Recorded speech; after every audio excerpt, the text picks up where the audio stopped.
ចំណីអាហារ3ប្រភេទដែលអ្នកជំងឺក៏មានឈាមកកក្នុងខួរក្បាលដោយសារតែដួលត្រូវក្បាលក៏ដោយដាច់សរសៃឈាមខួរក្បាលក៏ដោយគាត់គួរតែបរិភោគនិងមិនគួរបរិភោគតោះយើងទៅមើលទាំងអស់គ្នាចំពោះប្រភេទចំណីអាហារដែលអ្នកមានឈាមកកក្នុងខួរក្បាលគួរតែបរិភោគទី1អ្នកជំងឺក៏ត្រូវការបរិភោគអាហារដែលមានជាតិសាច់ច្រើនអញ្ចឹងត្រីគឺវាល្អជាងគេហើយបន្ទាប់មកសាច់មាន់ធុងមាន់គឺវាល្អប៉ុន្តែបើស្បែកមាន់គឺវាស្បរតែខ្លាញ់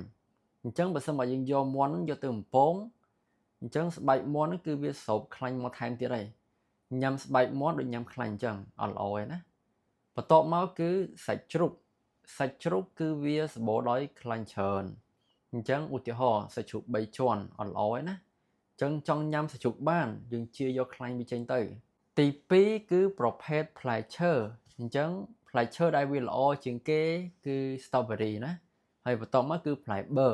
ផ្លែឈើជាច្រើនទៀតឧទាហរណ៍ផ្លែក្រូចផ្លែប៉ែគក់ណាគឺល្អសម្រាប់អ្នកជំងឺទេ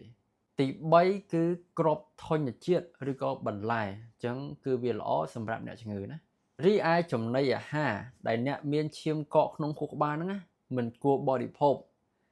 ទី1គឺភេសជ្ជៈដែលមានជាតិផ្អែមខ្លាំងពេកហើយដែលពិសេសជាងគេហ្នឹងគឺគ្រឿងកំប៉ុងណាអញ្ចឹងវាអត់ល្អសម្រាប់អ្នកជំងឺទេផ្អែមខ្លាំងពេកនោះទី2គឺប្រភេទអាហារដែលមាន cheese ហើយនឹង burger ខ្លាំងពេកអញ្ចឹងយើងដឹងហើយគឺ burger ហ្នឹងហើយ pizza ហ្នឹងហើយទី3ហើយក៏សំខាន់ជាងគេហាមដាច់ខាតគឺ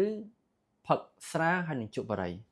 ចំណីអាហារ3ប្រភេទដែលខ្ញុំបានប្រាប់ពីខាងលើហ្នឹងណាដែលគាត់គួរបរិភោគគឺវាសម្បូរដោយ omega 3 protein magnesium វីតាមីន D ជាតិរ៉ាំងជាច្រើនទៀតណាគឺវាជួយទ្រទ្រង់មុខងារខួរក្បាលឲ្យបានល្អហើយវាជំរុញឲ្យឈាមទៅចិញ្ចឹមខួរក្បាលឲ្យបានកាន់តែប្រសើរជាងនឹងទៀតណា